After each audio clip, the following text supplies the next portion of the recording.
සම්මා සම්බුදු සරණයි ඔබ සියලු දෙනාටම. පින්නතුනි, අපේ ජීවිත සාර්ථක කරගන්නට නම් අපි අනිවාර්යෙන්ම නිරන්තරයෙන්ම ධර්ම කරුණු අහන්නට ශ්‍රවණය කරන්නට අවශ්‍ය වෙනවා. ඒ නිසාවෙන් අපි දැන් සූදානම් වෙන්නෙත් ධර්ම දේශනාමය පින්කමක් ආරම්භ කරන්නටයි.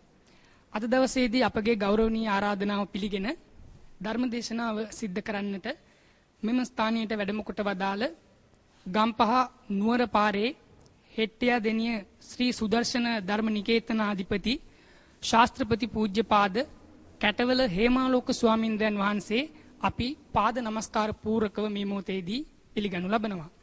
අද දවසේදී මෙම ධර්ම දේශනාව සඳහා බැතිබර දායකත්වයේ ලබා දී තිබෙන්නේ රාගම තුඩුවේ ගෙදර නොම්බර 685න් 5 නිවසේ පදිංචි ජී.එල්. සුමනාවති මහත්මිය සහ දූ දරුවන් පිරිස විසින්. එතුමිය මේ ධර්ම දේශනාවට දායකත්වයේ සැපයීමේදී අරමුණු වශයෙන් මුදුන්පත් කරගෙන සිටිනවා. මියගිය ආදරණීය ස්වාමි පුරුෂයා වන ජී.එස්. පෙරේරා මහතාට සහ වසර 11කට පෙර සරසාලේ ප්‍රදේශයේදී ක්‍රියානිත රාජකාරියේදී හදිසි අනතුරකින් මියගිය ශ්‍රී ලංකා යුද හමුදාවේ සන්නාහ සන්නද්ධ බලකායේ සැරයන් ජී.පී.ඒ. උදය කුමාර ගාමිණී ආදරණීය පුතාටත් නිවන් සුව පැතීමට එවැගේම මීට 8 වසරකට පෙර අනුරාධපුරයේදී මියගිය W.G. පෙරේරා සහ G.M. පෙරේරා දෙමව්පියන්ට පින් පැමිණවීමත් එවැගේම හදිසි අනතුරකින් මියගිය තිස්ස පෙරේරා සහ ගාමිණී වික්‍රමසිංහ සොයුරන්ට පින් පැමිණවීමත් එතුමිය මේ පින්කමේ අරමුණු වශයෙන් මුදුන්පත් කර තිබෙනවා.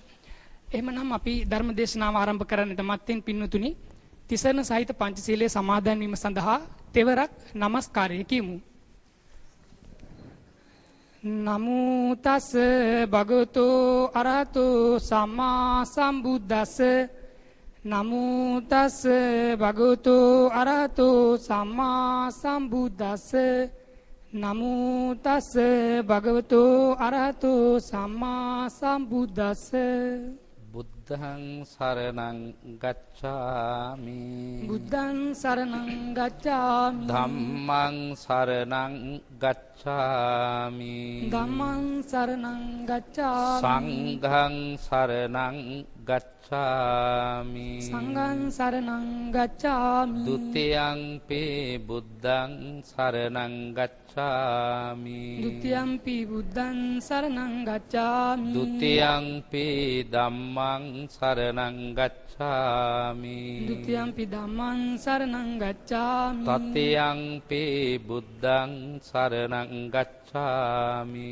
တတိယံ බුද්ධං සරණං ගච්ඡාමි တတိယံ ධම්මං සරණං ගච්ඡාමි တတိယံ ධම්මං සරණං ගච්ඡාමි တတိယံ සංඝං සරණං ගච්ඡාමි တတိယံ සංඝං සරණං ගච්ඡාමි පානාති පාතා වේරමණී සික්ඛාපදං සමාදියාමි පානාති පාතා වේරමණී සික්ඛාපදං සමාදියාමි අදින්නාදානා වේරමණී සික්ඛාපදං සමාදියාමි අදින්නාදානා වේරමණී සික්ඛාපදං සමාදියාමි කාමේසු මිච්ඡාචාරා වේරමණී සික්ඛාපදං සමාදියාමි කාමේසු මිච්ඡාචාරා වේරමණී සික්ඛාපදං සමාදියාමි මුසාවාදා වේරමණී සික්ඛාපදං සමාදියාමි මුසාවාදා වේරමණී සික්ඛාපදං සමාදියාමි සුරාමේරය මජ්ජපමා දට්ඨානා වේරමණී සික්ඛාපදං සමාදියාමි සුරාමේරේ මජ්ජපමා දට්ඨානා වේරමණී සික්ඛාපදං සමාදියාමි සමන්ත චක්ඛවාලේසු අත්‍රා ගච්ඡන්තු දේවතා සද්ධම්මං මුනි රාජස්ස සුනන්තු සග්ග මොක්ඛදං ධම්මස්සවන කාලෝ අයං බදන්තා ධම්මස්සවන කාලෝ අයං බදන්තා ධම්මස්සවන කාලෝ අයං බදන්තා සාදු සාදු සාදු නමෝ තස්ස භගවතු අරහතෝ සම්මා සම්බුද්දස්ස නමෝ තස්ස භගවතු අරහතෝ සම්මා සම්බුද්දස්ස නමෝ තස්ස භගවතු අරහතෝ සම්මා සම්බුද්දස්ස යතහපි දුක්ඛේ විජ්ජන්තේ සුඛන්තාමපි විජ්ජති එවං භවේ විජ්ජමානේ විභවෝපි ඉච්ඡිතබ්බ කෝති සාදු සාදු සාදු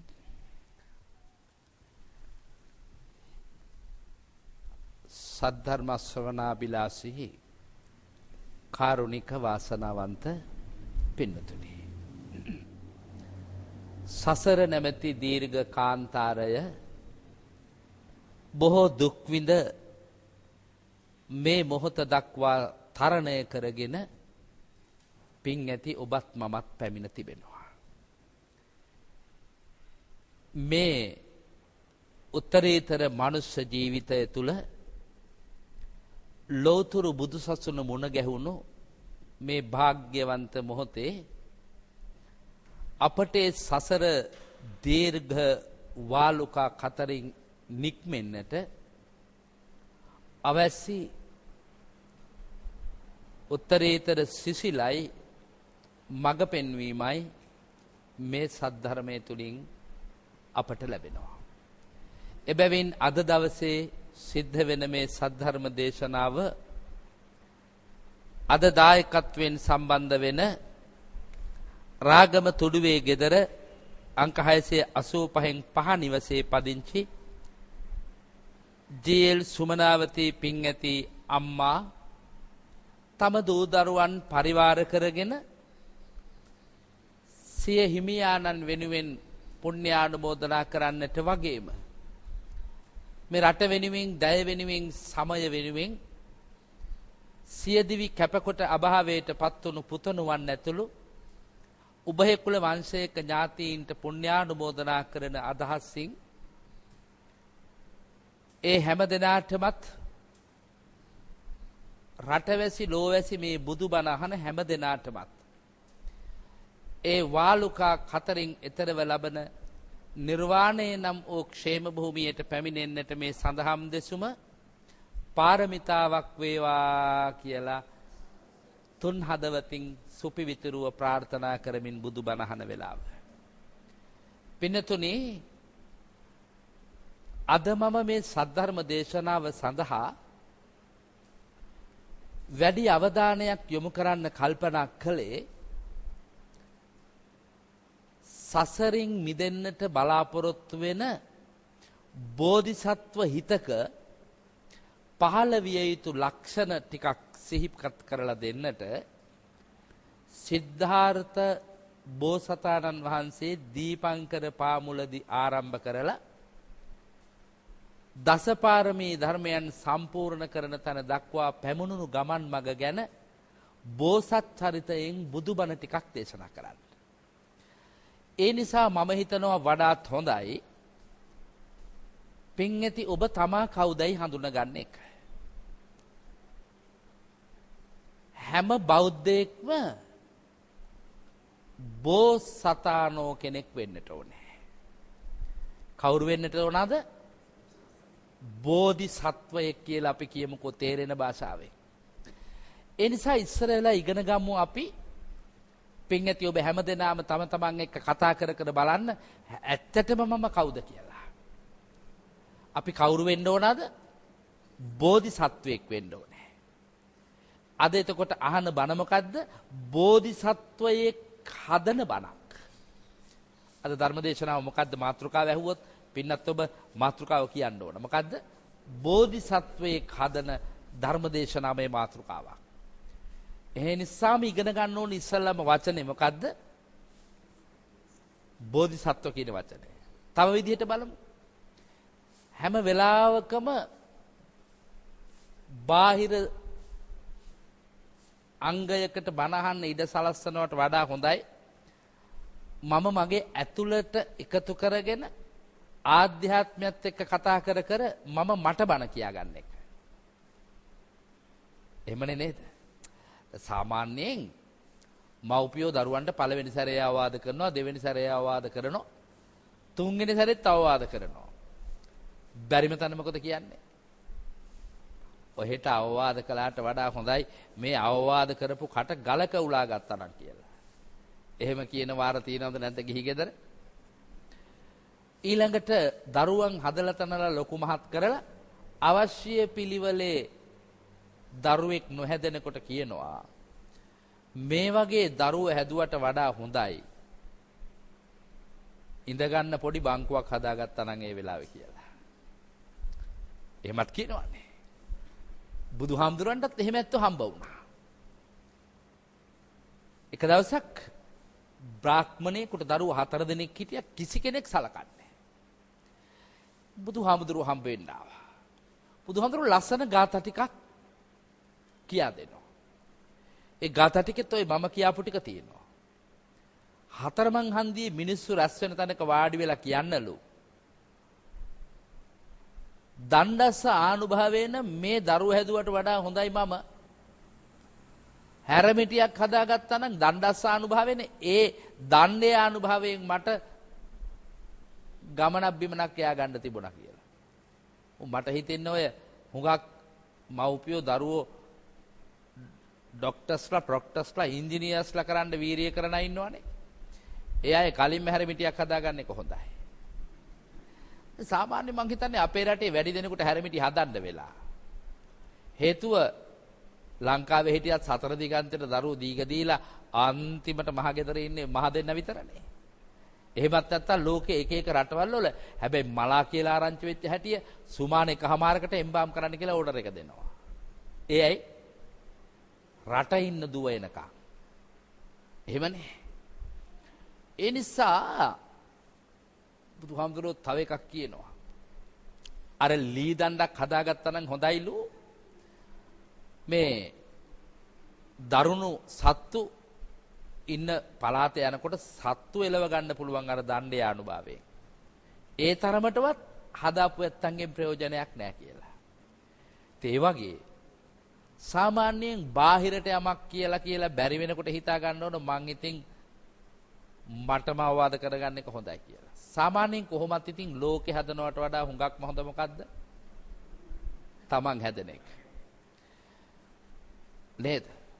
අපි කතාවටත් කියනවා රට වට කර වැට බැන්දත් කට වට කර වැට බඳින්න බෑ. එහෙමත් කියනවානේ. එකෙන් කියන්නේ ලෝකේ හදන්න බෑ කියන එක. ඉතින් මේ නිසා ධර්මය නිතරම තමා තුලට ගන්න ඕනේ. ඒතර බාහිර කෙනෙකුට අහන්න නෙවෙයි මං හැමදාම විරුද්ධයිනේ බණ කියන්නේ ඇයි අහපු ගමම්ම කියන්නේ මැරිච්ච ඇත්තෝ නිවන් දක්වන්න කියලා. ඒ අරමුණු ලැයිස්තු වල තියෙන්නේ මේක මං අහන්නේ ඇයි ඔහෙලට නිවන් දකින්න ඕන නැද්ද? මැරිච්ච ඇත්තෝ නිවන් දක්වන එක අංක 1 ළඟ ඉඳගෙන බණ අහන අය දැන් සාමාන්‍යයෙන් බණ වල පින පරලොවට යනකොට පරිවර්තන වෙලානේ යන්නේ. ඒත් අන්න මේ බණ ඇහෙන්නේ බණක් කිව්ව පින විතරයි යන්නේ. පින විතරක් ගියාට කෙනෙකුට නිවන් දකින්න බෑ. නිවන් දකින්න පුළුවන් කාටද? බණ අහන අයට. අර අපේ නිවේදනය කරපු තරුණ පුතා මතක් කළා. අපි බණ අහන්න ඕන. ඇයි බණ අහන්න ඕන? සුචරිතවත් ජීවිතයක හිමිකරුවෙක් වෙන්න. එහෙමනම් අපි අප තුලට මේ බණ කිඳා බස්ස ගන්නකොට තමයි වැදගත් වෙන්නේ මා බෝධිසත්වයේක්ද කියලා තේරුම් ගන්න එක. එහෙනම් ඉස්සල වචනේ නිර්වචනය කරගන්න බලන්න. ඒකත් මම බොහොම සරලවයි කියා දෙන්නේ. සත්වයා කියන වචනේ තේරුම සත්ව කියන්නේ හිත. මොකද්ද සත්ව කියන්නේ?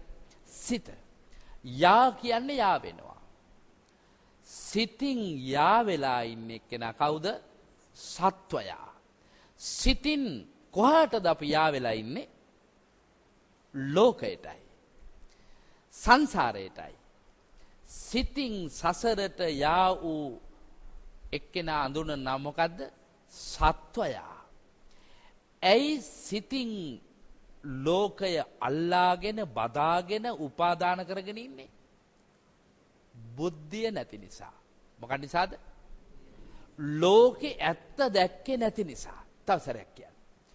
ලෝකේ ඇත්ත දැක්කේ නැති එක්කෙනා ලෝකය බදලා අල්ල ගන්නවා. මම මේ තේරෙන භාෂාවෙන් කියන්නේ. පාලියෙන් එකට කියන්නේ උපාදාන කරනවා. මොකද්ද? මොනවද උපාදාන? රූප උපාදාන, වේදනා උපාදාන, සංඥා උපාදාන, සංකාර උපාදාන, විඥාන උපාදාන කියලා පහක් මේ හිත ඇතුලේ හැදෙනවා. එතකොට ඒ පහ හැදෙන්නේ මොනව නිසාද? රූප, ශබ්ද, ගන්ධ, රස, ස්පර්ශ කියන මේ පහ නිසා හිත ඇතුලේ උපාදාන පහක් හැදෙනවා. ඒකට අපි කියමු ධම්ම උපාදාන. මොනවද? තව සැරයක්. එසේනම් බුදු කෙනෙකු ලොවට පහළව දහම් දෙසන්නේ ඇයි? උපාදාන සිඳින්නයි. කියන්න. උපාදාන නොසිඳගත් බණ කීමෙන් වැඩකුත් නැත, ඇසීමෙන් වැඩකුත් නැත. එහෙමනම් පින්යති ඔබම තේරුම් ගත යුතු වැදගත් දේ තමයි මේකට බුද්ධියක් ඕන. බුද්ධිය පහළ වුණු භූමියේ තිබිච්ච ගහට කියන නම ඔබ දන්නවා. බෝධිය. මොකද්ද? එහෙමනම් බුද්ධියෙන් ලෝකය දෙස බලලා මේ ලෝකේ නිස්සාරකම තේරුම් අරගෙන යමෙකුට පුළුවන් නම් ඒ නිස්සාරකමෙන් අත මිදෙන්න ඒ උත්තමයා කවුද? බෝධිසත්වයෙක්. කියන්න. දැන් ඔන්න අපේ බුදුහාමුදුරුවෝ බෝධිසත්වයෙක් වෙන්න පටන් ගත්ත තැන ඉඳලා හිතපු තැන ඉඳලා මේ සම්බුදු පදවිය ලබාපු මොහොත දක්වා කරුණ ටික සියලු බෞද්ධයෝ දැනගෙන ඉන්න ඕනේ. මොකට දැනගෙන ඉන්න ඕන? සාදු කියන්න නෙවෙයි. එහෙමනම් මොකටද? ක්‍රියාත්මක කරන්න කියන්නේ. දැන් මම බෝධිසත්වයන් වහන්සේගේ කරුණ ටික පැත්තක ඉඳගෙන මුල ඉඳ අගට මෙනෙහි කළා. මා දන්නා ධර්ම කරුණු මුල් කරගෙන මුල ඉඳලා අගට මම මෙනෙහි කළා. මෙනෙහි කරනකොට මට තේරුණා බුදු හිතක් හෙවත් බෝසත් හිතක් හදාගන්න යන ගමනේදී බෝසතාණන් වහන්සේ මෙන්න මේ කියාපු පියවර මා සිහි කරන පියවර ටික ක්‍රියාත්මක කළා. මට ඕන පින් ඇති ඔබ හැම දෙනා ළඟම මෙන්න මේ අවබෝධයත් එක්ක මේ කරුණු 6ක් 7ක් විතර ගම් ඒ ටික ගැන අවබෝධයක් දෙන්න. අංක 1 අත්දැකීම් ලැබුවා. මොකද්ද කළේ? තව සැරයක්. අත්දැකීම් ලැබුවා. මම එක එක පස්සේ තෝරලා දෙනවා. දෙවැනි එක තමයි ඒ අත්දැකීම් ලබලා මගේ බෝසතාණන් වහන්සේ හැඟීමක් ඇති කරගත්තා. අත්දැකීම් ලැබපුවාම මොකද ඊළඟට ඇති කරගන්න ඕන අපි? හැඟීම. මට හිතෙනවා මගේ ශ්‍රාවක පින්නතොට දැන් ඕනෑ තරම් අත්දැකීම් තියෙනවා. මොකක් ගැනද? සසර දුකයි කියන එක ගැන. කියන්න. තව සැරයක්. දැන් සසර දුක ඈතින් බැලුවේ නැතත් මේ කය දිහා බැලුවම පේනවනේ. කය දුකද නැද්ද? දැන් අපේ පින්වන්ත වයෝ වෘද්ධ ගුණ වෘද්ධ ඥාන වෘද්ධ අම්මා බිමමයි වාඩි වෙලා හිටියේ මං එනකොට. මං කව වහාම ආසනයක් තියලා පහසු විදිහට වාඩි කරවමු. ඇයි? දැන් තමයි බලන්නකෝ hina වෙවි බණ අහන ලස්සන. දැන් ඩිංගක් ඇඟේ අමාරු අඩුයි. දැන් ඉතින් මම හිතේ වයස කීයක් විතර වෙනවද? බලන්නකෝ 86ක් ආඩම්බරෙන් කියන හැටි. හරි සන්තෝසයි. සියක් පසක් පිණිස අපි ආශිර්වාද කරනවා. මේ බණහන සෑම දිනම මුළු රටේම ඇත්තෝ මට ආශිර්වාද කරයි. මේ ගතේ දුක අපි ඔක්කොටම වඩා බලවත් ලෙස අම්මට තේරෙනවා. අපිටත් නොතේරෙනව නෙවෙයි නේද? අම්මට තේරෙනවා තරමටම ඔය ඇත්තන්ටත් ගතේ රෝගාබාධ නිසා ඇති වෙන පීඩාව තේරෙනවා ඇති. එහෙනම් බෝසතාණන් වහන්සේටත් කය ගැන හැඟීමකුත් ඇති වුණා. අත්දැකීම ලැබුවා. හැඟීමක් ඇති වෙනවා. හැඟීම ඇති වෙච්ච එක්කෙනා විතරයි පින්වත්නි විමසන්නේ. දැන් පින්නතුලා අනුරාධපුරේ ඉඳලා රාගම ඉඳලා අපේ මේ බෞද්ධ නාලිකාවට සතර දිගන්තයේ ඉඳලා මේ දරු පැටවුත් එක්ක එකතු වුණේ. පවුලේ මේ පින්බර මෑණිවරුත් එකතු කරගෙන ගොඩ උනේ මොකටද? විමසලා තියෙන නිසා. මොකද්ද විමසුවේ? කොහොමද මේ දුකින් එතර වෙන්නේ? තනියම එතර වෙන්න විතරක් නෙමෙයි. කොහොමද ලෝකයක් එතර කරන්න බණ ටිකක් කියන්නේ? අපිත් එතර වෙමින් අපි දෙන ධර්ම දාණයෙන් ලෝකයක් එතර වෙනවා නම් කොච්චර වටිනවද? දැන් කාරුණික පින්නතුනි, ඒ විමසීම පින්නත් ඔබ ළඟ තියෙනවා. හැබැයි මේ විමසන කාරණා මම තව ඩිංගකින් කියලා දෙන බෝසතාණන් වහන්සේ විමසුවේ කොහොමද? අප විමසිය යුත්තේ කොහොමද කියන එක. හතරවෙනි කාරණේ මට වැටහුණා වැටහීම කියන කාරණේ. විමසනකොට මොකක්ද දෙන්නේ? වැටහීමක් එනවා, අවබෝධයක් එනවා. මොනවා ගැනද කියලා තව ටිකකින් කතා කරමු. දැන් අපි හතරක් ඉගෙන ගත්තා. මොකද්ද? අත්දැකීම, හැඟීම, විමසීම, වැටහීම. ඉක්මනින් කියන්න. අත්දැකීම, හැඟීම, විමසීම, වැටහීම. එහෙනම් වැටහුණාට පස්සේ ස්ථිරවම තීරණය කළා. එහෙනම් ඊළඟ කාර්යය පස්වෙනි එක මොකද? තීරණයකට බහිනවා. මොකද්ද? තව සැරයක්. ජීවිතේ, සාමාන්‍ය ජීවිතයටත් මේක හරි අවශ්‍යයි. නිවන් දකින්න විතරක් නෙමෙයි. නේද? අනිත් අයට වෙච්ච දේවල් දිහා බලලා හැදෙන මිනිස්සු ඉන්නවද නැද්ද? මා නිතරම කියන්නේ මිනිහෙකුට හැදෙනවා නම් හැදෙන්න ක්‍රම හතරක් තියෙනවා. එකක් හිතලා හැදෙනවා. එහෙම නැත්නම් අහලා හැදෙනවා.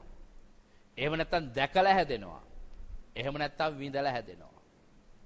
ඔය හතර ක්‍රමය හරි අවශ්‍යයි. හැදෙනවා නම් හැදෙන්න. දැන් හැදෙන්න ඕන කියලා තීරණය කළා. තීරණයක් කරගෙන ස්ථිර කරගෙන හිටියට හරියන්නේ නැහැ. දැන් පින්නතුල බෞද්ධ නාලිකාවේ මේ ධර්මදේශනාව අද පටිගත කරන්නට, අහවල් දවසට සවන් දෙන්නට තීරණයකට ආවා. එහෙම නේද? දැන් මොකද මේ කරන්නේ? ක්‍රියාත්මක කරනවා. ක්‍රියාත්මක කරලා පින්නතුලත් මාත් බලාගෙන ඉන්න ප්‍රතිඵලය ලැබෙනකම්. පැහැදිලිද? ඔය ක්‍රම ටික අප ළඟ තියෙන්න ඕනේ. බෝධිසත්වයන් වහන්සේ බලන්න අත්දකින් ලබාපු හැටි. පින්නත් ඔබගේ බුදු ගමනේ බෝධිසත්ව හිතක අයිතිය තියෙනවා නම් මේ ගමන මේ විදිහටම යන්න ඕන. නිවන් දකින්න වෙන කිසි ක්‍රමයක් නැහැ. බෝසතෙක් නොවන කිසිවෙකුට නිවන් දකින්න බෑ. පැහැදිලිද? ඒ නිසා මේ බණ ටික සියලු බණට වඩා වටිනවා. ඇයි ඒ බෝධිසතෙක් නොවි නිවන් දකින්න බෑ. ඔන්න අමරවතී කියන නගරේ මේ සුමේද කියන නමින් අපේ බ්‍රාහ්මණ උතුමා ඉපදුනා බෝසතාණන් වහන්සේ. කවුරු හැටියටද? සුමේද කියලා බමුණාන කෙනෙක් හැටියට. තාපස කියලාත් කියනවා. කමක් නැහැ. මොක වුණත් අපට කමක් නැහැ නේද? එතකොට මේ බමුණු කුලේ ඉපදිලා බුදුදහම මතු කළා නේද? ඒ නිසා ඉපදෙන ආගම මොකද්ද කියලා අපට වැදගත් වෙන්නේ නැහැ. ඕනෑ තරම් විවිධ ආගම් දහම් වල ඉපදිච්ච ඇත්තෝ බෞද්ධයෝ වෙලා පස්තාත් කාලීනව මගපලලාභීන් බවට පත් සරියුත් මුගලන් මහරහතන් වහන්සේලා ප්‍රධාන කොච්චර බුද්ධ කාලෙම හිටියද නේ? බමුණු කුලයේ අය. ඉතින් දැන් මේ සුමේද තාපසයාගේ මව්පියෝ හරි පෝසත්. ඊට සල්ලි තියෙනවා. රන් රෙදි මුතු මැණික් සීමාවක් නැතුව තියෙනවා. ඕවා තියෙද්දි අම්මා තාත්තා දෙන්න මලා. සාමාන්‍ය මව්පියෝ මලහම දේපොළ ඇති වෙන්නේ කාටද? දරුවන්ටනේ. එක පුතෙක් හිටියොත් ඉතින් වාසනාවක්. 3-4 දෙනෙක් හිටියොත් කාටද අම්මේ මහගේ අයිති වෙන්නේ? බාලයට. මොකද මහා එක්කෙනා ඉන්නේ බාලයාගේ ගේනේ. ඒ වුණාට ඉතින් හොඳම නැත්තේත් කවුද? බාලයාගේ නෝනානේ. හොඳම කවුද? ඈතට දීග දීලා ඉන්න දුව. ඒ යෝදීනවා මාසෙකට සැරයක් නෙස්ට් මෝටින් එකකුත් අරගෙන. පෙන්ෂන් එකක් තියෙනවා නම් අනිවාර්යයෙන්ම 12 වෙනිදාට එනවා 10 නේ පෙන්ෂන්. කොහොම වුණත් ඉතින් මේ සුමේද තාපසයා හොඳ වෙලාවට ඉපදිච්ච පවුලේ හිටියේ එකම එක පුතයි. මව්පියෝ මලාම දේපොළ අයිති වුණා. නිතරංගේම අයිති වෙනවනේ තරංගයක් නැහැනේ එතන. සටනක් නැහැනේ. නඩුහබ කියන්න දෙයක් නැහැනේ. කාටද අයිති උනේ කියලා හිතන්න දෙයක් නැහැනේ. දැන් ඔය ඒ දේපොළ බෙදන්න ඔය ලොකු සල්ලිකාරයන් ඉන්නවනේ වෙනමම කලමනාකාරවරේ. එයා දැන් සියලු ආදායම් ලැයිස්තු ගත කරගෙන ඉන්නේ. දැන් මව්පියෝ මලහම පුතාට ගෙනත් බාර දුන්නා මෙන්න මෙච්චර රන් රිදී මුතු මැණික් ඔබතුමාගේ මාලිගාවේ තියෙනවා. එතකොට දැන් අද වගේ නම් කවුරුවත් එහෙම කියනකන් ඉන්නවද? මොන එකක්ද නේ? සමහරවිට පෙට්ටිය වහන්න ලෑස්ති වෙනකොටත් මූණ ඉඹලම අඬනවා අම්මගේ. හෝ නැන්ද අම්මගේ. ඇයි? මොකද අන්තිමට පෙට්ටිය වහන මොහොත දක්වාම කනේ කරාබු තිබුණොත් ඔය කලබල මැද්දේ එකක් ගලව ගත්තත් පාඩු නෑ. එහෙමත් එව්ව ගැන මම දන්නවා පෙට්ටිය වහන්න දෙන්නේ නැත්තේ ආදරයට නෙවෙයි. තාම බඩු ගලවලා ඉවර නැති නිසා. එහෙම තැනුත් මේ රටේ තියෙනවක මතක තියාගන්න ඕනේ. ඒ නිසා කල්ලාතුව කියලා තියන්න ඕන නම් මේ ඇහුණාද? එක කරාඹුවක්වත් දානවා එහෙම නෙමෙයි පෙට්ටියේ මං ඉන්නකොට කියලා. සේරම මාල පවලං වලලු සියල්ල ගලවන්න ඕන මල කඳට එව් වගේ ඇති වැඩක්. පැහැදිලිද කියන්නේ? අවුරුදු 20 30කින් දාපු නැති වලලු මල කඳේ ඔබලා තියලා වැඩක් තියනවද? එහෙම බොළඳ මලකෙවල් බලන්න ජීවිතේටවත් ගත්තු මාලේ දැන් මේ දා වෙන්න ඇති පෙට්ටියේ ඉන්නකොට. ඒ නිසා මේ බඩ අස්සේ ඒ පුංචි ගොංකම් ගැනත් තේරෙන්න ඕන. මොනවා ගැනද? කරන්න හොඳ නම් කිව්වහමක් වෙනවද? මොනවද? ගොංකම්. ඒ නිසා මල කඳ දිහා බැලුවම බන කඳක් මතක් වෙන්න ඕනේ. තේරුණා නේද? අද මල කඳක් දිහා බැලුවම මල කඳ තියලා තියෙන එක දිහා වටේ තියෙන මල් දැක්කම හිතෙනවා දෙයියනේ කවද්ද બોලේ මේ වගේ එකක් වැන්දේ බුදියෙන්නේ කියලා. එතරකට ආසාවේ බෑ. ඒ තරම් මල් ලෝකයක්. අසුබ හැංගීම් වෙනවට වඩා සුබ හැංගීම් වෙනවද නැද්ද? ඒ නිසා ඔය ඇත්තෝ කියලා තියන්න ඕන. කියලා තියන විතරක් නෙවෙයි මේ බණ ඇහෙන තෙක් මානේ ඉන්න හැමෝම ක්‍රියාත්මක කරන මල කඳ තුල හුදකලා බව පේන්න ඕනේ. මොකද්ද? කලාවන් අතර හොඳ මොන කලාවද? කලාවන් අතර හොඳ හුදකලාවයි. වෙලාවන් අතර හොඳ මොන වෙලාවද? වෙලාවන් අතර හොඳ මේ වෙලාවයි. ගුලාවන් අතර හොඳ මොන ගුලාවද? ගුලාවන් අතර හොඳ දම් ගුලාවයි. නිමාවන් අතර හොඳ මොන නිමාවද? නිමාවන් අතර හොඳ භව නිමාවයි. හොඳම නිමාව මොකද්ද? භව නිමාවයි. ඒක නැතුව මොනවා නිමා කර හිටියත් ඉවර කර හිටියත් වැඩක් වෙන්නේ. දැන් මේ රාසි වඩන කියන කලමනාකාරවරයා අර ටික ගෙනත් දුන්නාම කල්පනා කරනවා බෝසතාණන් වහන්සේ.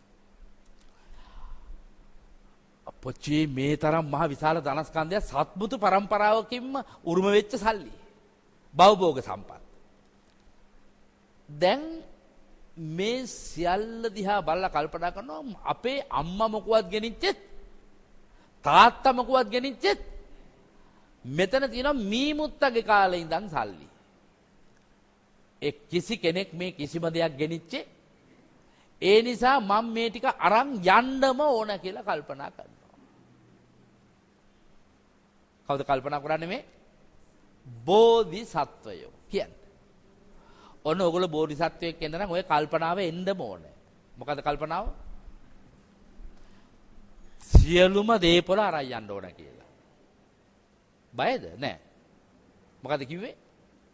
බෝධිසත්වයෙක් වෙන්න නම් හොඳ කල්පනාවක් තියෙන්න ඕන. මොකද්ද?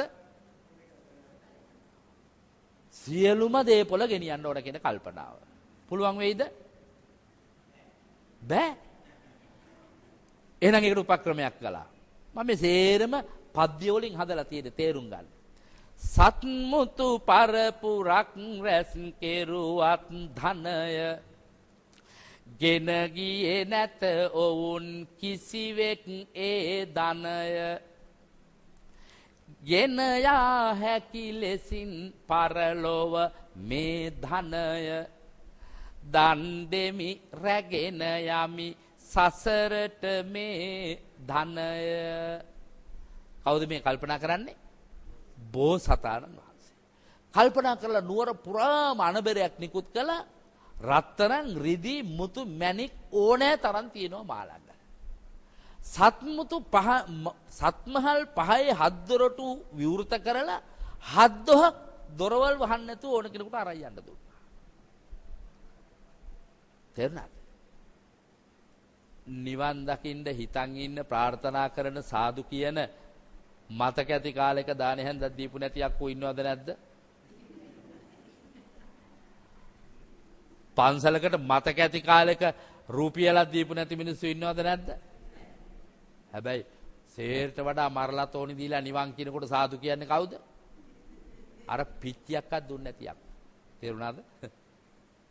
ඒගොල්ලෝ බෝධිසත්වයෝ අද කියාගෙන යනවනේ දන් දෙන්න ඕනේ නැත, සිල් රකින්න ඕනේ නැත, භාවනා කරුවාම ඇති කියලා. දානයෙන් තොර සීලයක් නැත, සීලයෙන් තොර දානයක් නැත, ඒ දෙකෙන්ම තොර භාවනාවක් නැත. කොටින්ම ශ්‍රද්ධාවෙන් තොර ප්‍රඥාවට යන ගමනක් නැත. පැහැදිලිද? දැන් මේ බෝසතාණන් වහන්සේ මේ සේරම දීලා හිත නිදහස් කරගත්තා. දැන් නාකි වෙන්න හිත නිදහස් කරගන්න ඕනද නැද්ද? අන්තිම මොහොතේ උඩට අදිනකොට ඇඟිල්ලේ තින්ත ගාලේ ඔප්පුවේ ඔබනකන් ඉන්නේ අක්කුත් ඉන්නවද නැද්ද? එහෙම නෑ, කලින් දෙන්න ඕනේ. හැබැයි ජීවිත භුක්තිය තියාගෙන දෙන්නත් ඕනේ. එතකොට 5 දෙනාගෙම නෙස්ටමෝල් පැකට් 5ක් හම්බ වෙනවාමයි. ජීවිත භුක්තිය තියලා දෙන්න නැතුව කිසි දෙයක් දෙන්න එපා. කාලේ භයානකයි.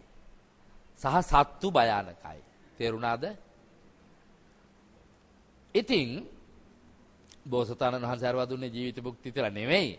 මම මේ කාලේ ගැන හිතලා එහෙම කිව්වේ. හැබැයි දෙන දේ දුන්නා හිතෙන් අතාරින්න ඕනේ. පැහැදිලිද? බණ අහන සියලු දෙනාම කල්පනාවට අරගෙන බලන්න, මගේ හිතේ ධනය ගැන, ඉඩම් ගැන, දේපොළ ගැන, රන් රිදී මුතුමැණික් ගැන මොන තරම් ආශාවක් තවත් තියෙනවද? දවසින් දවස ජීවිතය කියන්නේ ගණිත ක්‍රම දෙකක් ක්‍රියාත්මක කරන්න ඕන මැරෙන්න ඉස්සෙල්ලා. එකතු කිරීමයි අඩු කිරීමයි. කියන්නේ හැබැයි ඕක මැද්දට දාන්න ඕන තව ගණිත ක්‍රමයක් තියෙනවා. බෙදීම. මොකද්ද?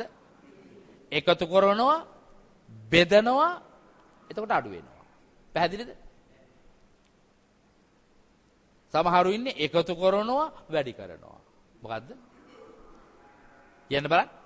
එකතු කරනවා, වැඩි කරනවා. ඒගොල්ලන්ගේ ගණිත ක්‍රමයේ අනිත් දෙක නෑ. මොකද්ද? බෙදීම සහ අඩු කිරීම නැත. ඒ නිසා බෙදීම සහ අඩු කිරීම තුල තමන් ඉන්න ඕනේ. හිත නිදහස් කරගත්තු තැනකට ඔබ පැමිණ තියෙන්න ඕනේ. දැන් බෝසතාණන් වහන්සේගේ මව්පියෝ දන් දුන්නු කතාවක් මේකේ පෙනුනේ නෑ මට කොහෙවත්. නමුත් බෝසතාණන් වහන්සේ හිතලා දන් දුන්නා. මොකද්ද කළේ? හැබැයි දීලා ගණන් හදන්නත් එපා. දැන් අපේ මිනිස්සු දාන දුන්නාම ගණන් හදලා බලනවා. අතර වියදම් වුණා, මෙච්චර වියදම් වුණා. 1000කුත් එක වියදම නිතරම ගණන් බලනවා. ඒ මැත්තෝ නතර වෙනවා සසර ඈතර වෙන්නේ පින් කරලා පව් හිත් හදා ගන්නවා. කියන්නේ. තව සැරයක්. සාමාන්‍ය කීයක් හරි අතට අරගෙන හිතනවා. ටිකක් දෙනවද? හුඟක් දෙනවද? ඔක්කොම දෙනවද? නොදී ඉන්නවද? හුඟ දෙනෙක් අර 4 වෙනි තැන ඉන්නවා. නොදී ඉන්නවා. වැඩි දෙනෙක් ටිකක් දෙනවා කියලා හිතනවා. ගොඩක් තියාගෙන ටිකක් දෙන. දැන් උදාහරණයකට අපි වලමු. දැන් දාන දෙනා ඉන්නවනේ අපි හිතමුකෝ ලුණු බැදුමක් හැදුවා කියලා පන්සලට ගෙනියන්න. ලුණු 500ක් ගෙනත්. නිකන් සාමාන්‍යයෙන් ලුණු බැදෙනකොට සුවඳයිනේ. කුරුඳු පොතු වරවම දාලා හදනකොට නේද? බැදීගෙන එනකොට පැත්තේ ඉන්න බෑ සුවඳ. ලුණු 500ම ගෙනාවේ දානෙට ගෙනියන්න. 100ක් විතර දීලා 450ක් 400ක් විතර තියාගන්න හිතෙනවා. ඒ පුරාණ මිනිස්සු දාන ගෙනෙකට හැලිය පිටිම ගෙනිච්චා. දෙන දේ සම්පූර්ණයෙන් දෙන තැනට තේරුණාද? මම මගේ රටේ බෞද්ධයන්ට මං කියලා තියෙන්නේ සම්පූර්ණයෙන් දෙන දෙයක් දෙන්න. කවදාවත් අඳනෙට ගැලපෙන සිවුරකුත් එක්ක මිසක් මේ සිවුරක් විතරක් කණියෙන් දෙන්න එපා. දැන් මේ මම පරිහරණය කරන සිවුර තියෙනවනේ. දැන් මේ සිවුරු හම්බ වෙනවා මං ඉතින් අවුරුදු ගණන් අල්මාරියේ තියාගෙන ඉන්නවා. ඇයි? අඳනයක් හම්බ වෙනකම්. අඳනේ හම්බ වෙනකොට සිවුර දිරලා. ඒ හින්දා ඒ සිවුර පැත්තක තියලා ආයේ කවදා හරි සිවුරක් හම්බ වෙනකන් ඉන්න ඕන. සිවුර හම්බ වෙනකොට අඳනේ දිරලා. පැහැදිලිද දැන් කියන එක? ඒ නිසා යමක් දෙනකොට භාග දෙන්න එපා. අංග සම්පූර්ණයෙන් දෙන්න පුරුදු වෙන්න ඕන මේ රටේ මිනිස්සු. සිවුරක් දෙනකොට බලන්න ඕන. දැන් මම මේ කළු වර්ණයට හුරු චීවරයක් ඇඳලා කහම කහපාට අඳනයක් ඇඳගෙන මේ ධර්මාසනේ වාඩිනොත් ලස්සනද කැතද? කතාවේ හැටියට කියන්නේ ගොඩයි මීවයි වගේ. දැන් අම්මලා සුදු රෙද්ද ඇඳලා රතු හැට්ටයක් ඇඳගෙන එනවා. ලස්සනද කැතද? ඔයගොල්ලෝ රෙද්දට රේන්ද හොයන්න මුළු නගරෙම පෙරලනවානේ. සාප්පු 7-8ක් ගැලපෙන එක හොයන්න. ඒ නිසා අපිට දෙනකොටත් යමක් දෙන්න ඕන කොහමද? ගැලපෙන එක හිතලා බලලා දෙන්න. අංග සම්පූර්ණව දෙන්න. පැහැදිලිද කියන්නේ? දන් දීමනාවට මේ රටේ මිනිස්සු පුරුදු කරවන්න ඕන නෑ. දන් දෙන්න සූදානම්. ඕන තරම් දෙනවා. දෙන පිළිවෙල දන්නේ නෑ. මොකක්ද දන්නේ නැත්තේ? පිළිවෙල උගන්වන්න ඕනේ. පහුගිය දවසක මට මතකයි හදාගත්තු දේ බෙදෙන පිළිවෙල දැනගන්නත් ඕනේ. මම හැමදාම උපාසක දාන බෙදෙන නැත්තන්ට කියනවා දෙන කලාවයි කන කලාවයි ඉගෙන ගන්න කියලා. මොකද්ද? දැන් ඉදියප්පයි කිරි හොදීනේ උදේට දෙන්නේ. මුලින් පිණ්ඩපාත යන අයට වාසි. සවලෙන් ගහලා වගේ බෙදනවා. අග හරියට ඉන්දියාප්ප 10යි පරිප්පු 3යි. පැහැදිලිද? ඇයි මේ බෙදන කලාව දන්නෙත් නෑ කන කලාව දන්නෙත්. දැන් මේක තේරුණාද මම මේ කියන්නේ? ඒ නිසා දවසක් මට මතකයි සුප් පිළිගන්න කරන බන්දේසිය තියාගෙන එකනේ බන්දේසිය අරගෙන තව නෝනෙක් ආව මම දැක්කා අර අණ්ඩට එයා ඇඟිල්ල දාගෙන ඔහොම දෙනවා. පළවෙනි හාමුදුරන්ට දුන්නා, දෙවෙනි හාමුදුරන්ට දුන්නා, මං හිටියේ තුන්වෙනියට. මටත් එයා හිලට ඇඟිල්ල දාගෙන දුන්නා. මං දුන්න ගමන් මම දිහා බලනවා මං ගත්තේ නෑ. මම කිව්වා පොවන්න. මොකද අණ්ඩ ඔයාගේ අතේනේ. සුප් කෝප්පයක් දෙනවා නම් අණ්ඩ තියෙන්න ඕන කාගේ පැත්තටද? පිළිගන්න එක්කනගේ පැත්තට. ඒකත් උගන්නන්න වෙලාද නැද්ද? ඉතින් මේ අතුරු කතාවක් මං කියාගෙන ගියේ.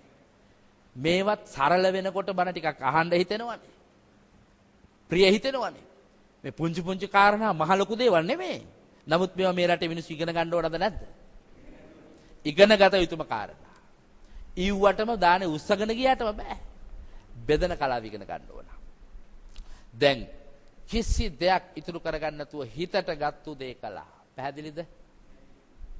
අඩු කලේ නෑ. එක එක පැත්තට පෙරලා හිත හිටියේ නෑ. හිතට ගත්තු දේ කළා. එහෙම එක්කෙනාට අතහැර යන්න සිද්ධ වෙන මොහොතේ සියල්ලම අතහැර මැරෙන්න පුළුවන්ද බැයිද? දැන් ඒක වාසිය තේරෙනවද? බාගෙට කාලෙට හිතපු එක්කෙනාට මැරෙනකොටත් ඒ විදිහටම තමයි මැරෙන්න වෙන්නේ. පැහැදිලිද? දැන් ඊළඟට එතුමා ඔක්කොම දුන්නම හරි නිදහස්. ජීවිතයේ අන්තිම කාලෙදී හරීම නිදහස් වෙලා මේ බෝසතාණන් වහන්සේ හිතාපු හිතවිල්ල හිතන්න ඕන. කොහොමද හිතන්නේ? එතුමා මෙහෙම හිතනවා. භවයෙහි ඉපදීම නම් අපමණ දුකකි. කවුරුත් කියා දීලාද? නෑ. මව්පියන්ගේ අත්දැකීම ක්‍රියාත්මක කළා. ක්‍රියාත්මක කරලා හිතනවා පැත්තකට වෙලා භවයෙහි ඉපදීම නම් මහ දුකක්. පැහැදිලිද? ඉපදුණු ශරීරය වෙනසීමද දුකකි. හරීම වටින කොටසක්. ඉපදිච්ච ශරීරය පියවරෙන් මොහොතින් මොහොත දිරනවා ඒකත් දුකක්. මම බඩ පටන් ගන්නකොට කිව්වේ ඒක නේද? එහෙනම් නිවන් පිණිස හිත වඩන යෝගියෙක් බෝසතෙක් නම් ඔහු පළමුවෙන් කලකිරෙන්න ඕන කවුරු ගැනද? ශරීරය ගැන. කියන්නේ කාගේ ශරීරය ගැන ධම්මේ? තමන්ගේ ශරීරය ගැන. අනුන්ගේ ශරීරය ගැන නෙමෙයි. පැහැදිලිද? ඒ කියන්නේ ලස්සනට ඉන්න එපා කියලාද? නෑ බොහොම ලස්සනට ඉන්න ඕන. හරි ප්‍රසන්නව ඉන්න ඕන. දැක්කම ආසයිතෙන් ඉන්න ඕන. නේද? එතකොට ඊළඟට හිතනවා දරා ව්‍යාධිය මරණය මහ දුකකි. දැන් මේ මතු මහල් තලින්දලා මේ මොකද්ද කල්පනා කරන්නේ? දුක ගැන හැඟීමක් එනවා. මොකද්ද මේ? දැන් අච්චර සම්පත් තිබිච්ච මිනිස්සයාට දුකක් දැනෙන්න විදිහක් නැහැ. එහෙනම් මේ උත්තරය සසරදිත් බණ අහලා ඇති නේද? එහෙනම් මෙයාට දුක දැනෙන්නපත් නැහැ. මොකද්ද? ජාති, ජරා, ව්‍යාධි, මරණ. කියන්නේ මේ තමයි දුක් උපදින හන්දි හතර. මොකද්ද? එක හන්දියක් ඉපදීම, තව හන්දියක් ජරාව, තව හන්දියක් ව්‍යාධිය, තව හන්දියක් මරණය. එහෙනම් බුදු කෙනෙක් පහළ වෙන්නේ මොකටද? හතර හන්දි කඩන්න. මොකටද? තවසරයක් කියන්නේ. ඔගොල්ලෝ බණ අහන්නේ නැද ඇයි? හතර හන්දි කඩා ගන්න. මං ආවෙත් මොකටද? හතර හන්දි කඩලා යන්න. බණ කියන්නේ මොකටද එහෙනම්? එහෙනම් ඔබ බෝසතෙක් නම් ඔබ කලකිරින්න ඕන ඔය හතර ගැන. මොනවද හතර හන්දිය? ජාති, ජරා, ව්‍යාධි, මරණ. ඉපදීමයි මරණයයි අතර නිරතුරුව දකින්න ඕන මොකද්ද? ඉපදීමත් ප්‍රකට නැහැ. මරණයේ දුකත් එච්චර ප්‍රකට නැහැ. මොකද මැරිලා කෙනෙක් නැවතෙහි වේදනාව කියන්න ආවේ නැති නිසා. නමුත් හරිය ප්‍රකටයි මැද තියෙන දුක් දෙක. මොකද්ද? ජරා ව්‍යාධි. කියන්නේ දිරණ එකයි ලෙඩ හැදෙන එකයි. බෝසතාණන් වහන්සේට මේවා වෙලා තිබුණේ නැහැ. උන්වහන්සේ කල්පනා කළා. දැන් ඔන්න කල්පනා කරලා මම ඔබට දැන් මාතෘකා කළා නේ බණට ගාතාවක්. ඒ මාතෘකා කරපු ගාතාව උන්වහන්සේ මතු මහල් තලේ ඉඳගෙන කියනවා. ඒ ගාතාව කිව්වෙ මොකටද? එතුමට දැන් විමසන්න හිතුණා. මොකද්ද විමසන්න හිතුනේ? දුක නැති කරන ක්‍රමය. කියන්නකෝ. එහෙනම් ධර්මය විමසන්න හිතෙන්නේ කාටද? ධර්මයේ විමසන්න හිතන අය විමර්ශනය කරන අය කීප දෙනෙක් ඉන්නවා. එකක් උගතුන් ධර්මයේ පරිේෂණය කරනවා. එහෙම කියනවනේ. ධර්ම පරිේෂණ මධ්‍යස්ථාන කියලා පෙරටේ තියෙනවනේ. ඒ ධර්මයේ පරිේෂණය කරන්න ඕන පොත් ටිකක් එකට අරගෙන අරකින් එකක් මේකට අරගෙන මේකෙන් එකක් ඒකට අරගෙන ලොකු අදෝලිපියක් හදලා නෙමෙයි. භාවනා යෝගීව ඉඳගෙන බලන්න ඕනේ මට මගේ ශරීරය පිළිබඳ විදර්ශනාවෙන් මොනවද අවබෝධ වෙන්නේ? අනිත්‍ය පේනවද? දුක පේනවද? අනාත්මය පේනවද? ඕකයි පරිේෂණය කරන්න ඕනේ. ඒකට කියන්නේ මොකද්ද? ආර්ය පරිේෂණය කියන්නේ. තවසරයක්. පොත් ටිකක් පෙළට තියාගෙන එක එක කරුණු එකිනෙකට ගොඩ ගහන එක නෙමෙයි පරිේෂණය කියන්නේ. බුදුන් වහන්සේ බලාපොරොත්තු වුණා හැම කෙනෙකුගේම පරිේෂණයක්. ඒකට කියනවා ආර්ය පරිේෂණය. මොකද්ද? ඒකට ක්‍රමයක්ත් තියෙනවා. ඒකට කියන්නේ සූත්‍රය. ආර්ය පරිේෂණ සූත්‍රය. ඒක අපි වෙනම විග්‍රහ කරන්න ඕන බණ. දැන් මෙන්න බලන්න. එතුමා විමසනවා මෙහෙම. දුකක් තිබේ නම් සැපයක් තිබිය යුතුයි. දැන් මගේ ධර්මදේශනාවේ ගාථා මාතෘකාව මේ විස්තර කරන්න. මොකද්ද? දුකක් තිබේ නම් සැපයක් තිබිය යුතුයි. අයත් කියන්න.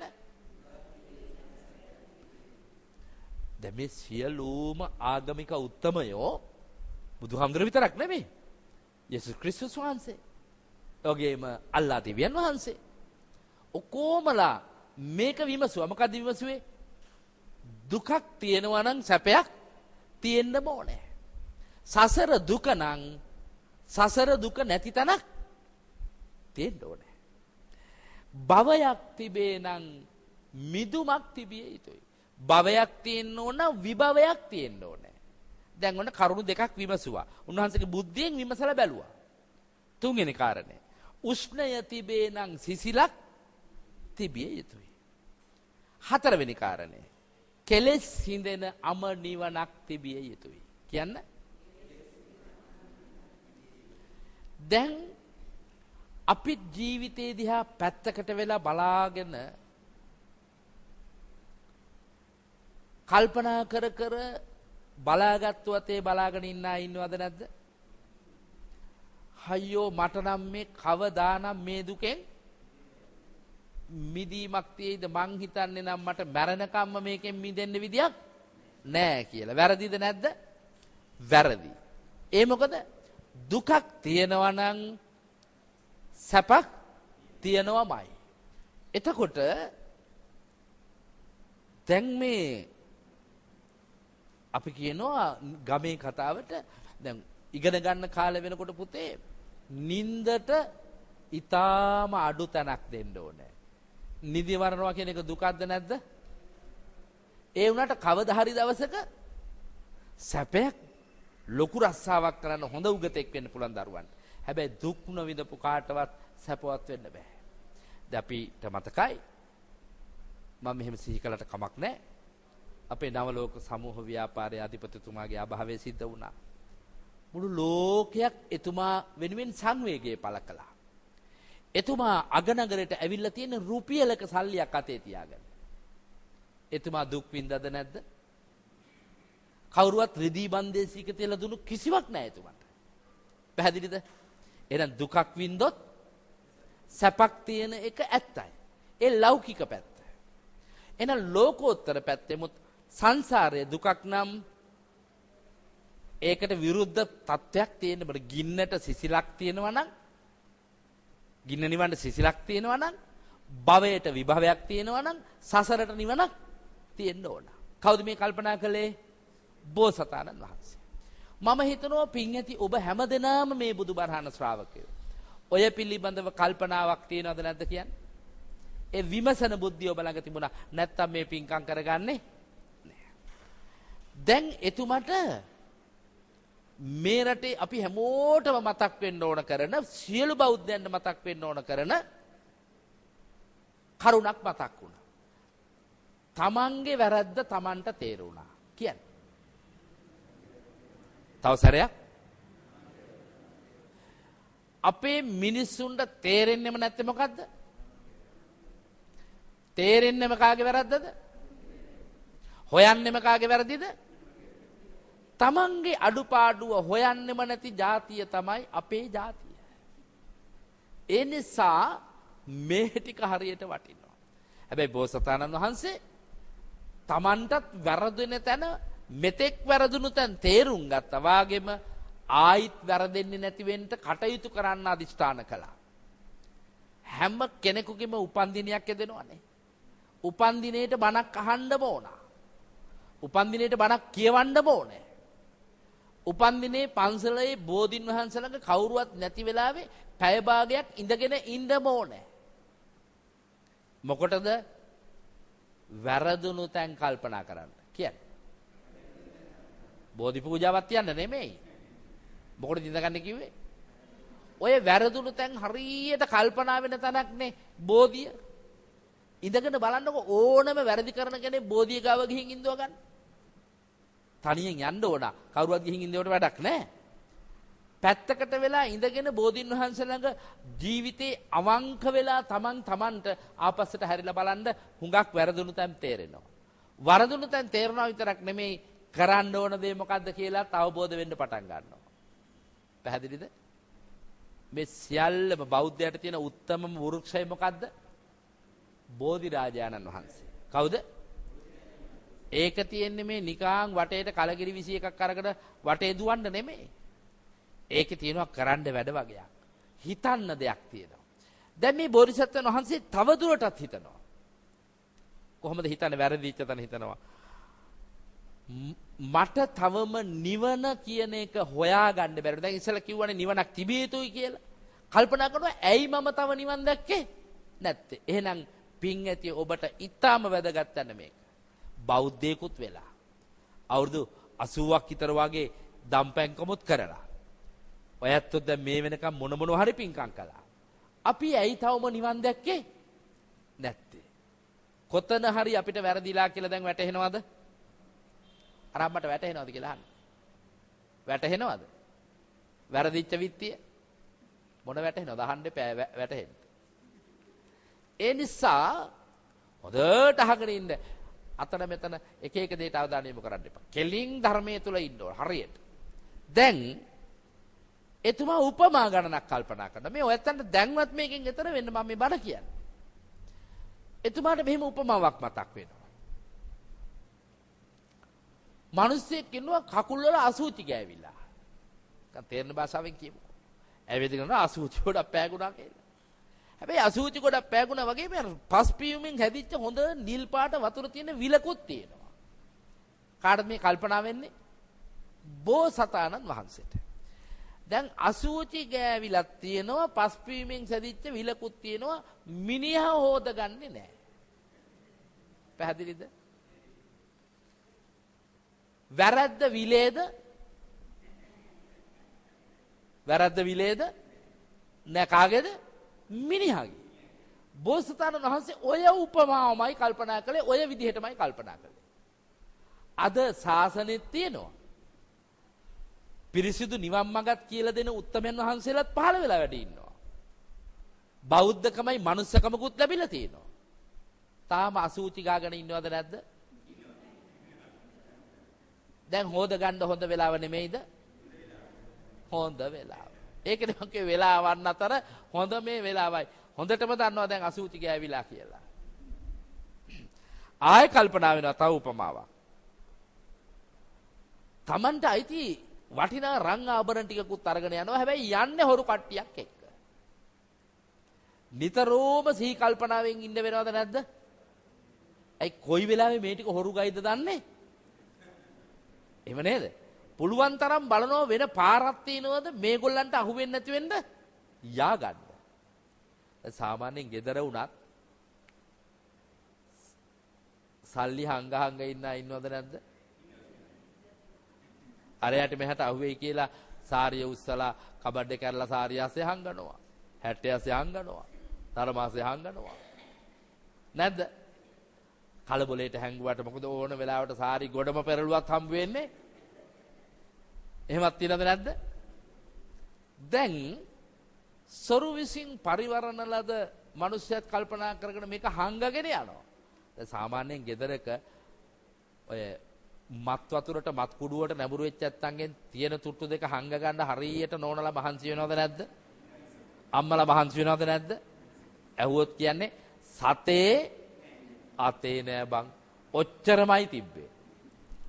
හැබැයි බලාගෙන ඉන්නකොට නංගිට දෙනවා රුපියල් 100ක්. අර නැති සල්ලිද ඔය දුන්නේ. ඒ හොරකම් කරන එක්කනගේ ගෙවල් වලත් හොරකම් කරන දරුවෝ ඉන්නවද නැද්ද? නෝනාගේ සල්ලි හොරකම් කරන මහත්තුරු ඉන්නවද නැද්ද? මහත්යම කිව්ව එක වැරදි. මහත්යාගේ සල්ලි හොරකම් කරන නෝනලා ඉන්නවද නැද්ද? බණ පොතේත් හරියට ඉන්නවා නම් සමාජයේ ඕන තරම්. දැන් ඉතින් මෙතුමට මේ උපමා කල්පනා වෙන්නේ ලස්සන බලන්න. කවුද මේ අපේ බෝසතාණන් වහන්සේ? දැන් මේ කතා කරගෙන ඉන්නේ බෝසත් චරිතය. මම පියවරෙන් පියවර ධර්මදේශනා ගණනාවකදී මේක කියලා දෙන්න හිතාගෙන ඉන්නවා. එතකොට කල්පනා කරනවා මට කෙලස් නැමැති සතුරන්ට අහු වෙන්නේ නැතුව යන්න පුළුවන් පිනකුත් තියෙනවා. ඇයි දැන් සියලු දේ දන් දුන්නා නෙවෙයි. ඒ නිසා මට මේ පින අතහැරීමේ පින තියෙනවා. ඒ වුණාට තවම සම්පූර්ණ කෙලෙස් සංසිඳුනේ නැහැ. ඒ නිසා මම මගේ කෙලෙස් සංසිඳු වෙන තැනට මගේ හිත දියුණු කරගන්න ඕන කියලා කල්පනා කරනවා. දැන් එහෙනම් දෙවෙනි සැරේටත් තේරුණා වරද තියෙන්නේ මගේ. හොරුන්ගෙන් බේරිලා යන්න මට පාරක් පෙනෙද්දි මම තවම මග ඇරලා ගියේ නෑ. එහෙනම් කෙලෙස් සතුරන් තමා ළඟ ඉන්න බවක් දැන තමා ළඟ රුවණුත් තියෙනවා. මොන රුවන්ද මහත්මයා? තුනුරුවන් කියන්නේ. තව සැරයක්. තුනුරුවනුත් වැඩ ඉන්නකොට තුනුරුවන්ගේ ගුණයට බාහිරව කිසිවක් මේ හිතෙන්, කිසිවක් මේ කටින්, කිසිවක් මේ අතින් සිද්ධ වෙන්නේ නැහැ කියන තරට පරිස්සම් වෙලා ඉන්නවට තමයි වෙන මාර්ගයක යනවා කියලා කියන්නේ. හතුරන්ට අහු වෙන්නේ නැතිව. පැහැදිලිද? තව ටිකක් වෙලා කල්පනා කරනකොට මෙතුමට කල්පනා වෙනවා අනේ ඇත්තට උත්සන්න මට්ටමට ආපු ලෙඩකුත් තියෙනවා. හොඳම හොඳ දක්ෂ වෛද්‍යවරයෙකුත් ඉන්නවා. ලෙඩා ඒ වෛද්‍යවරයාගෙන් බේත් ගන්නේ නැත්තම් වැරද්ද වේදාගේද? මේ වැරද්දනේ තේරුම්නේ. වැරද්ද වේදාගේද? නෑ ලෙඩාගේ. සත්හට වන බව දුකට වේදාන. එහෙනම් අපට සත්හට වන බව දුකට වෛද්‍යවරයෙකුත් හම්බ වුණා. අපට දැන් ලෙඩ තියෙන විත්‍යයක් තේරෙනවා. මොකද ලෙඩේ? කෙලෙස් රෝගය කියන්නේ. දැන් අනිත් ඒවාට අපි බේත් ගන්නවා. ෆුල් චෙකප් එකක් කරනවා කියලාත් ගන්නවා. නේද? ඇහේද, කනේද, කටේද ඕනම තැනක ලෙඩක් හැදුනම විශේෂඥ වෛද්‍යවරු ළඟට යනවානේ. කවදාවත් හම්බ වුණාද බේත් ගේන්න යනවා කෙලස් ලෙඩේට. ස්පෙෂලිස්ට් කෙනෙක් හම්බෙන්න channel කරලා යන්නම ඕනේ. කාගාවටද යන්න ඕනේ? සත්හට වන බව දුකට වේදානක්. අද බුදුහාමුදුරුවෝ නැහැ. පිරිනිවන් පාලා. එහෙමනම් දැන් ඊළඟට කාලඟටද යන්න ඕනේ. ධර්මයේ ළඟට යන්න ඕනේ. කියන්නේ පොත ළඟට ගියාට වැඩක් වෙන්නේ නැහැ. පොත කතා කරන්නේ නැත. එබැවින් ඊළඟට යා යුත්තේ කාලඟටද? බණත් පොතේ කාලඟටද යන්න ඕනේ. පොතේ බණ දැනගෙන හරි අවබෝධ කරගෙන හරි දේශනා කරන ස්වාමීන් වහන්සේලා ගාවට. හැම පවුලකටම හාමුදුරු නමක් ඉන්න ඕනේ. හැම කෙනෙක්ම ලෙඩ නම් හැම පවුලේ දොස්තර කියලා වෙනම ඉන්නවනේ. දැන් ඔයගොල්ලන්ගේ පවුලට දොස්තර කෙනෙක් ඉන්නවද මහත්තයා? ඔය බුදිද? හරියට හරලා ඉන්නවා. පන්සලේ ගියාට නිදහසක් නැහැ. ඒ නිසා පවුලේ දොස්තර මහත්තයෙක් ඉන්න ඕන හැමෝටම. පැහැදිලි මේ කියන එක? දැන් මේ ටික කල්පනා වුණාම එතුමා තීරණය කළා වැරද්ද මගේ. කාගේද වැරද්ද? ඔබටත් වැරද්දක් ඔබ ළඟ දැන් තියෙනවා කියලා ඔබට තේරෙනවද? එක්ක Tamanට තේරෙන්න ඕන. එහෙම නැත්නම් කවුරු හරි කිව්වම තේරුම් ගන්න ඕනේ. ඔය දෙකම නැති මිනිස්සුත් ඉන්නවද නැද්ද? Tamanට තේරෙන්නෙත් නැහැ. කිව්වම තේරුම් ගන්නෙත්. අන්තිමට වැරදි කවුද? කියන එක්කෙනා. කවුද වැරදි? වැරදි කරුවා කීයටවත් තේරුම් ගන්න නැහැ. මට වැරදිච්ච විත්තිය. දැන් අන්තිමට තීරණයකට එනවා. මොකද්ද තීරණය? දැන් පියවර ක්‍රමේ පැහැදිලි නේද මං කියාපු? දැන් තීරණයකට එනවා. මොකද්ද තීරණය? ඒ තීරණෙත් උපමාත් එක්ක යන්නේ. යම් කිසි ගමනක් යන කෙනෙකුට අසුචි ටිකක් හම්බ වෙනවා. අසුචි ටික කවදාවත් රෙදි පොටක ගැට ගහගෙන යන්නේ නැහැ. පැහැදිලිද? ඒ වගේ මේ ශරීරය ආයත් මං කිව්වා කායානුපස්සනාව තමයි සතර සතිපට්ඨානයේ පළවෙනි එක. මොකද්ද? ඊළඟට මොකද්ද? වේදනානුපස්සනාව, චිත්තානුපස්සනාව, ධම්මානුපස්සනාව. මේ භාවනාවට පිවිසෙන දොරටුව. එක පාටම ආනාපාන සතිය උඩට අදින්න පල්ලෙහාට හෙලන්න ආනාපාන සතිය ඉන්නේ කිව්වට හරියන්නේ. මේ බලන්නකෝ නියමිත ගමන යන එක්කෙනා භාවනාව පටන් ගන්න ඕන තැන මොකද්ද? මේ බෝධිසත්වයන් වහන්සේගේ ධර්ම මාර්ගයේ මේ තරම් පැහැදිලිව තියෙද්දි මේ මෙතනින් පටන් අරගෙන ඉස්සරහට යන්න ඕනේ. පැහැදිලිද? උඩ ඉඳලා පල්ලෙහාට එන්න බෑ බුදුමගේ. එහෙනම් පහළ සිට පියවරෙන් පියවර උඩට යන්න නම් පටන් ගන්න ඕන. ඒකයි කායානුපස්සනාව මුලට දාලා තියෙන්නේ. පැහැදිලිද? බෝසතාණන් වහන්සේට කල්පනා වෙනවා ඇත්තටම අසුචියක් වගේ මේ ශරීරය. ඇත්තද? එහෙමයි. නවදොරකින් අසුචි වැగిරෙන මේ ශරීරය වහාම බැහැර කරන්න ඕනේ. අසුචි බැහැර කරන්න වගේ. තව උපමාවක් මතක් වෙනවා. යම්කිසි නාවිකයෙක්ට දැනෙනවා නැවක යන ගමන් මේ නැවේ සිදුරු කීපයක් තියෙනවා කියලා. නැව දිරලා කියලා තේරෙනවා. පැහැදිලිද? වහාම නැව දිරලා කියලා තේරෙනවා නම් දැන් මුහුද යන ගමන් මොකද කරන්නේ නාවිකයා? කාට හරි කතා කරලා වෙන එකක් ගෙන්නගෙන අර බඩු ටිකක් දාගෙන එයත් අලුත් නැවකට නැගලා යනවද නැද්ද? දැන් ඕගොල්ලොත් මාත් තව කී දවසක් මේ නැව පදවයිද නේද? දැන් නිකන් හිල් වෙලා කියලා තේරෙනව නේද? වයසට යනකොට හොඳටම තේරෙනවා නේද? හිටි ගමන් කටින් කෙලවැක් කරනවද නැද්ද? හිටි ගමන් හිටි තැන මල මූත්‍ර වැగిරෙනවද නැද්ද? ඒයි නැව හිල් වෙලා. කියන්නේ සාමාන්‍ය වැස්ස දවස් වලට එළියට යන්න බෑ උදේටයි. ලේසු 5ක් විතර තෙත් වෙනවා. ඇයි නැව හිල් වෙලා. එම්බිරිසාව කියන්න එපා. මොකද්ද? පැහැදිලි මම මේ කියන එක? දිය වැඩියාව කියනවා. මටත් තියෙනවා. මොකද්ද? නැව හිල් වෙලා. මොකද්ද? නිකන් දිය වැඩියාව කියනකොට පොඩි ගතියක් තියෙනවා හැම කිව්වම. ඔගොල්ලෝ අනිත් ඇයට කියන්න කොහෙද යන්නේ? නැව හිල් වෙලා බේත් ගෙන්න යනවා බං. පැහැදිලිද? උදේට මූණ හොදන්න යන ගමන් අවුත් කොහෙද යන්නේ? මම මේ නැව හොදන්න යනවා. මිනිසුන්ට තේරෙන්නේ නැහැ ඕක. පස්සේ ඕක තේරුම් කරලා දෙන්න ඕන. මම මේ නැව නාවගෙන ඉන්න යනවා. දැන් බෝසත්ත්වයන් වහන්සේටත් මෙහෙම කල්පනා වෙනවා. අපොච්චි මේ ශරීරයත් දිරච්ච හිල් වෙච්ච සිදුරු වෙච්ච නැවක් වාගේ නේද?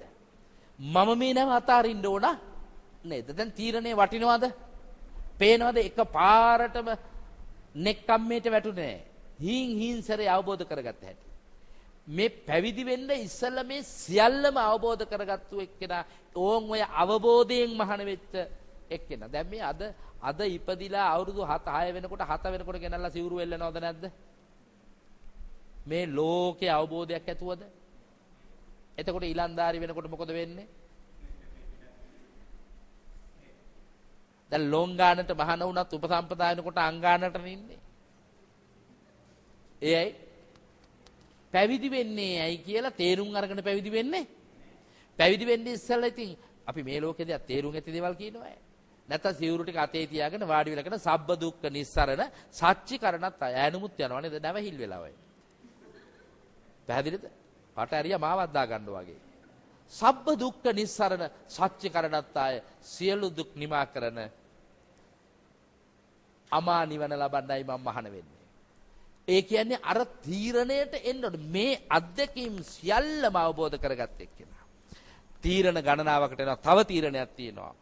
අර මං ඉස්සෙල්ලා කිව්වා වගේ රත්තරන් ටික රැක ගන්න යනවා වගේ මේ ජීවිතේ රැක ගන්න ඕන නේද? පින්වත්නි, ඔයින් පසුව බෝසතාණන් වහන්සේ පැවිදි වෙනවා. දැන් දැනගත්තා එකම සහනේ තියෙන්නේ කොතනද? පැවිදි වීම. එහෙනම් පැවිදි වුණේ අවබෝධයෙන්ද නැද්ද? පැවිදි වෙලා පැවිදි දම් පිරුවා. පැවිදි දම් පුරන අතරේදී තමයි උත්තරීතර ඒ පැවිදි වෙච්ච දවසේ ඔය බුදු වෙච්ච දවස වගේම ඒවා හරි දුර්ලභ කාරණා පින්නත් බොහොම අමාරුවෙන් සොයාගත්තු කාරණා. බෝසතාණන් වහන්සේ ඒ උත්තරීතර තත්වයට පත් වුණාට පස්සේ పూర్ව නිමිති කීපයක් පහළ වුණා ඔය පැවිදි වෙන දවසේ. මොනවද? උෂ්ණ උපසම වුණා. ඒකට දැඩි උෂ්ණයක්වත් නැතුව දැඩි හීතලකුත් නැතුව සමදේශ ගුණයක් ඇති වුණා. ඒ වගේම මුළු ලෝක ධාතුවම නිශ්ශබ්ද වුණා. සියලු සතුන් නිහඬ වුණා. මුළු ලෝතලයේම ආශ්චර්ය කරුණු ගොඩක් තියෙනවා. ඒ වගේම ගංගා ඇලදොල කඳුරැලි සේරම ගලන්නේ නැතුව නැවතුණා. ඒවා අපි අහලා නැති කාරණා නේද? ඊළඟට සියලුම සංගීත භාණ්ඩ රට පුරාම තිබිච්ච ඉබේ වාදනය වුණා. ඔය ආශ්චර්ය කරුණු ඒවා විස්තර කරන්න කාලේ නැහැ, ඉවරයි. දැන් මෙහෙම ಗುಣධර්ම පුරන්ට ආපු උත්තමයට ඔය අවස්ථාවේ තමයි දීපංකර බුදුහාමුදුරුවෝ මුණ ගැහුනේ. කවුද? විවරණ ගත්තු කතාව පින්නතුන්ට මතකයි. එන්නේ ඒ විවරණ ගන්න අද පින්නැති ඔබට බුදු කෙනෙක් නැත. එබැවින් පින්නැති ඔබ විවරණ ලැබිය යුත්තේ කොතනදීද? අද බුදු මැදුර තුලදී. කොහෙද? ඔබ බලාපොරොත්තු වෙන්නේ මහරහත් පදවිය නම් ඔබට දිවමන් බුදු කෙනෙකු දැක විවරණ ලැබිය යුතු නැත. මෙවක් පටන් තව දුරටත් පුරවන ලද පාරමිතා 10 දියුණු කරන්න ඕනේ. මම ඊළඟ දහම් දෙසමකදී ලෝකයට විහිදුවනවා උපමා සහිතව දසපාරමිතා නැමැති ක්‍රියාවලිය ගොඩනගාපු හැටි. ඒකල බුදු වෙච්ච හැටි. එතකොට කරුණු හතම සම්පූර්ණයි නේද? අපට ඉතින් මීට වඩා ඔබ සමග දහම් බෙදා දෙන්නට වෙලාවක් නැහැ. ඔබටත් මටත් හොරෙන් වයස වගේම කාලයක් අවසන් වුණා. එබැවින් මේ උත්තම කුසල සම්පත්තියේ ශක්තිය පින්නැති ඔබ මුලින් මා සිහි කළ විදිහට අදිෂ්ඨාන කළ විදිහට මියගිය ආදරණීය ස්වාමි පුරුෂයා වූ ජී.එස්. පෙරේරා මහත්මයාට සහ 11 වසරකට ඉහතදී අභාවයටපත් වුණු ශ්‍රී ලංකා යුද හමුදාවේ සන්නාහ සන්නද්ධ බලකායේ සැරයෙන් ජී.පී.ඒ. උදේ කුමාර ගාමිණී පුතුට පින් දෙන්නට ජී.එල්. සුමනාවති අම්මා මේ පින්කමේ දායකත්වයේ දරුවා දූ පුතුන් සමග. දරුවෝ හැමෝම තාත්තා හැටියට ඊළඟට මුණුපුරු මිනිපිරියෝ 100 හැටියට පින් දෙන අතරේ බාප්පා මාමා හැටියට ඒ ඥාතිකමට පින් දෙමින් සහෝදර කළ තමන්ගේ ආදරණීය සහෝදරයාට පින් දෙන්නටයි අද මේ උදාර පින්කමට එක් වෙන්නේ. ඒ නිසා එතුමා ජීවිතය හැරගියත් ජීවත් වෙන්න යමක් ඉතිරි කරලා ගියා නේද? ඒ දරුවට ඉතිරි වෙන්නේ අද මේ කරන පින්කමට වියදම් කරන ටික විතරයි. ධනක් පිනක් කරන්න වියදම් කරන හරිය විතරයි. අනිත් සේරම තියලා ගියා අපිට කන්නයි. මනුෂ්‍යත්වයේ උතුම් නාමයෙන් ඒ හම් වෙච්ච දෙයින් ඒ දරුවා වෙනුවෙන් යමක් කරන එක ගැන හිතලා ඔබට සතුටු වෙන්න පුළුවන්ද බැයිද? මුළු ලෝකයටම ධර්ම දාණය දෙන්නට අද මේ උත්තම ධන සම්පතින් කොටසක් ඔබ වියදම් කළා. ඒ පින් බලයෙන් 8 වසරකට පෙර අභාවයටපත් වුණු W.J. පෙරේරා සහ J.M. පෙරේරා කියන මව්පියන් වහන්සේලාට පුණ්‍ය ආනුමෝදනා කරන අතර හදිසි අනතුරකින් අභාවයටපත් තිස්ස පෙරේරා හා ගාමිණී වික්‍රමසිංහ දෙසහුරන්ට පුණ්‍ය ආනුමෝදනා කරමු. පින්නැති ඔබ හැමෝගෙම සියලු කුසල ධර්මයන් ඒ හැම දිනාම අත්පුරා සිත් පුරා නෙත් පුරා කළ මහත් පින් කඳක්සේ අනුමෝදන් වේවා. පිනෙන් සුවපත් වේවා. ශාන්ත නිවනේ සැනසෙල්ල ලබන්න පුළුවන් පතර උපදේශ වාසයක උපදීවා. මේ ධර්ම දානයේ අනන්ත ආනිසංසයෙන් බෝසත් හිතක අයිති ඇති කරගන්න ශක්තිය ලැබේවා. ශාන්ත නිවනට පින් ඇති මෑණියන් ප්‍රධාන ද්වාදරුවන් ඇතුළු ධර්ම ශ්‍රාවක මේ දායකත්වයේ දරන හැමටත් බුදුබණ ඇසූ හැමටත් මේ පින පාරමිතා වේවා, පාරමිතා වේවා, පාරමිතා වේවා ඒ සාදු කියා ප්‍රාර්ථනා කරන්න. ආකා සට්ඨාච බුම්මට්ටා දේවානාගා මහිද්దికා පුඤ්ඤන්තං අනුමෝදිත්වා චිරං රක්칸තු සම්බුද්ධ ශාසනං චිරං රක්칸තු සද්ධම්ම දේශනං චිරං රක්칸තු සංබුද්ධ ශාවකංති. ඔබ හැමත සම්මා සම්බුදු සරණයි. පින්වතුනි, අද ධර්මානුශාසනය සිදු කළ දේශකයන්න් වහන්සේ ගම්පහ නුවර පාරේ හෙට්ටියා දෙනිය ශ්‍රී සුදර්ශන ධර්ම නිකේතනාධිපති ශාස්ත්‍රපති පූජ්‍යපාද කැටවල හේමාලෝක ස්වාමීන්ද්‍රයන් වහන්සේ. උන්වහන්සේට මෙවැනි ධර්ම ප්‍රචාරක කටයුතු තවත් දීර්ඝ කාලයක් සිද්ධ කරන්නට උන්වහන්සේට වාසනාව, ශක්තිය, ධෛර්යය, නිදුක් නිරෝගී සුවය වගේම දීර්ඝායුෂ සපිරේවා කියලා අපි හැමෝම සාදුකාරයක් දීලා ප්‍රාර්ථනා කරමු. සාදු. අද දවසේදී මෙම ධර්ම දේශනාව සඳහා බැතිබර දායකත්වයේ ලබා දී තිබෙනවා රාගම තුනුවේ ගෙදර 685 5 නිවසේ පදිංචි ජී.එල්. සුමනාවති මහත්මිය සහ දූ දරුවන් පිරිස. එතුමිය මේ ධර්ම දේශනාවේ පින්කමෙන් බලාපොරොත්තු වෙනවා අරමුණු වශයෙන් මුදුන් පවන්වාගෙන තිබෙනවා. මියගිය ආදරණීය ස්වාමි පුරුෂයා වන ජී.එස්. පෙරේරා මහතාට සහ වසර 11කට ඉහතදී සරසාලේ ප්‍රදේශයේදී ක්‍රියාන්විත රාජකාරියේදී හදිසි අනතුරකින් මියගිය ශ්‍රී ලංකා යුද හමුදාවේ සන්නාහ සන්නද්ධ බලකායේ සැරයන් ජී.පී.ඒ. උදය කුමාර ගාමිණී ආදරණීය පුතුණුවන්ට පින් අනුමෝදන් කිරීම. ඒ වගේම තමයි මීට වසර 8කට පෙර අනුරාධපුරයේදී මියගිය W.J. පෙරේරා සහ J.M. පෙරේරා දෙමව්පියන්ට පින් පැමිණවීමත්, හදිසි අනතුරකින් මියගිය තිස්ස පෙරේරා සහ ගාමිණී වික්‍රමසිංහ සොයුරන්ට පින් පැමිණවීමත් එතුමිය මේ ධර්ම දේශනාව තුළින් අරමුණු කරගෙන තිබෙනවා. ඉතින් ඒ සියලු අරමුණුත් ඒ ආකාරයෙන්ම ප්‍රාර්ථනාව නිෂ්ඨ වේවා කියලා අපි ප්‍රාර්ථනා කර සිටිනවා. ඒත් සමගින්ම පින්වතුනි, ධර්ම දේශනාවේ කටයුතු මෙතකින් නිමාවටපත් වෙනවා. ඔබ සියලු දෙනාට තෙරුවන් සරණයි.